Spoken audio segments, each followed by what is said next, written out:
Hello, everyone. Today I'm going to discuss the theological and philosophical dangers of popular apologetics. Each of the topics mentioned here could be covered in their own videos, but this video should serve as a good introduction. When I say the term popular apologetics, I'm particularly thinking of individuals like Frank Turek, Lee Strobel, and some of the more popular works of William Lane Craig and J.P. Moreland. Those final two, Craig and Moreland, have their own high-quality works, which I actually recommend for the most part. So I only include them partially in this category of pop apologists, but nonetheless they commit some pretty egregious errors, which we'll see soon. Popular apologists ultimately have the goal of saving sinners, which is clearly noble.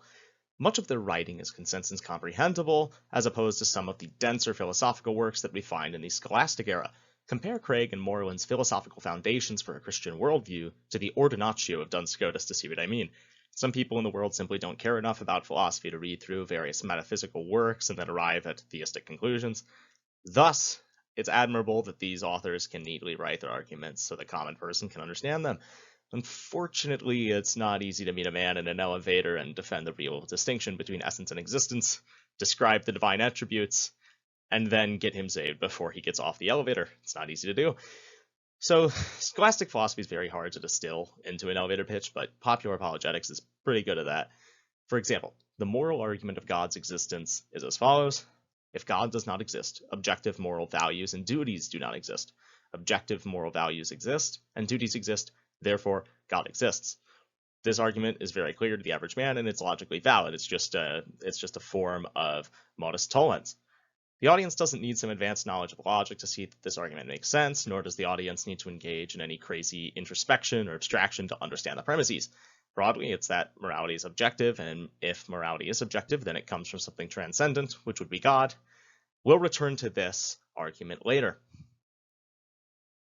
Now let's consider the philosophical tendencies of modern apologists that are pretty questionable. First, there isn't usually much discussion of the ontological commitments made.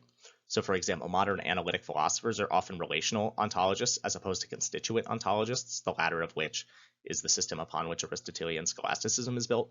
And right now I don't want to defend constituent ontology because it's a massive topic and this video is just meant to be an introduction. But what's important is that Alvin Plantinga criticizes Thomism, that it turns God into a property, and this argument has force because he's a relational ontologist, so he sees properties as causally inert. So Plantinga rejects divine simplicity partially based on his ontology.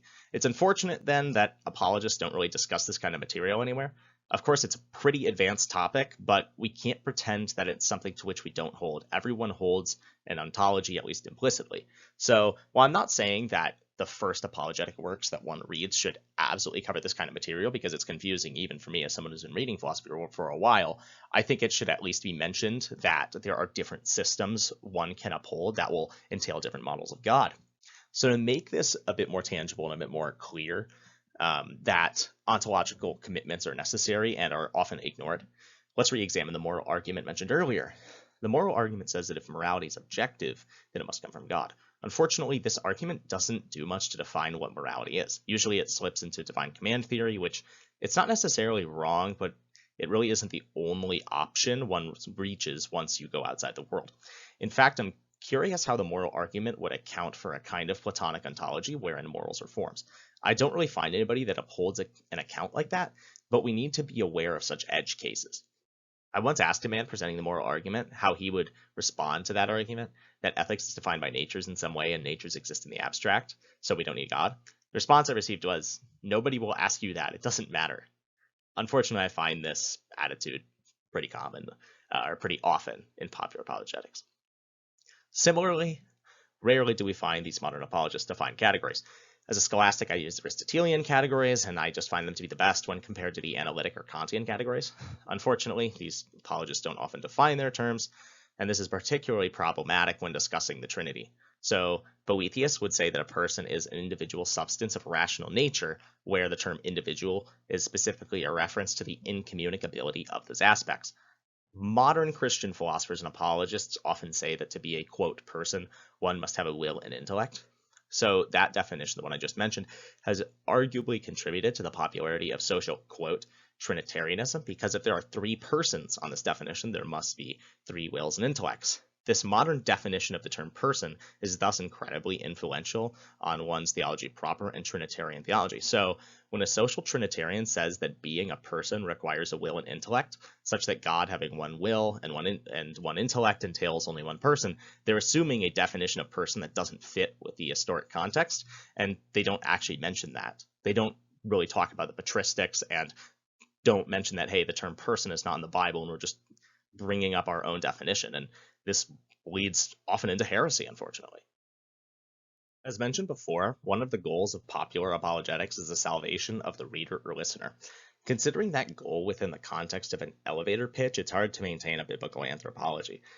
The system too often tells someone to make their decision for Christ, which Lutherans, of course, would disagree with. If you want a defense of that, see one of the earlier videos on this channel, which I will link below. There are also the presuppositionalists, but I intend to address them on their own in the future. If you have questions about them that you need immediately answered, just comment below and I'll try to respond. Broadly, however, know that the damage of the fall on man is overestimated in the presuppositionalist camp, saying that man is unable to understand that God exists at all. This view is kind of Kantian skepticism applied to Reformed theology. Unfortunately, many of these apologists read the scriptures through their philosophy. Of course, I'm not saying that I'm beyond this, but there is a degree of self-awareness we need to have to know what we're doing. Everybody has some philosophical system prior to reading the text, and we will filter what we read through that system. Sometimes that has very negative consequences that we must consider. St. Paul says in the following, Colossians 2:8, "Beware lest anyone cheat you through philosophy and empty deceit, according to the tradition of men, according to the basic principles of the world, and not according to Christ." With that in mind, we cannot conform the scriptures to our philosophy, but must conform our philosophy to the scriptures. James Dolezal writes that divine simplicity is entailed by various attributes of God found in the scriptures, but we don't see anywhere in the text that simply says God has no metaphysical parts. On the other hand, there's nowhere in the text that says God clearly has parts. Now, there are scriptures that say that God has hands, ears, so on and so forth, but it's clear everywhere that God is pure spirit. So we must develop a consistent hermeneutic. Now, William Lane Craig and J.P. Moreland, on the other hand, often use their philosophy to overturn the proper theology and Christology. In their Philosophical Foundations for Christian Worldview, they say that the Lutheran doctrine of communication of divine attributes is wrong because, quote, "It is not explained how such a communication is possible. The illustration of the fire and the iron, wielded with enthusiasm by Lutheran divines, is in the end unhelpful because the fire may communicate to the iron only such properties as are consistent with the iron's nature, such as heat and light. In the same way, deity may communicate to humanity only those attributes that are consistent with the nature of humanity, but this is merely to restate the very problem of the incarnation. How is it that the infinite and the finite, the absolute and the relative, can be one?" End quote. Now, notice that their objection has no scripture and that they didn't engage with our scriptural citations whatsoever. Later, in that same work, they say that they agree with the basic tenets of Apollinarianism and propose that God, being a person, simply lacked a corporeal body prior to the incarnation. Remember that Apollinarianism is condemned by the early church? They also give no scriptural citations for their view, only saying that it makes logical sense. They admit that their view entails monothelitism as well, which is another condemned heresy. Now, these topics themselves could be covered in their own video, but it should suffice to say that they overturn what the sacred scriptures tell us about Christ in favor of their philosophical ruminations. Of course, I don't simply want to say what's wrong with today's thinkers without suggesting an alternative. We ought to be philosophers, not mere apologists. Of course, apologetics in the colloquial sense may be part of our philosophy, but we're not to build our system solely around defending Christianity and making it up as we go along. Rather, we're supposed to have a robust philosophy that necessarily entails Christianity.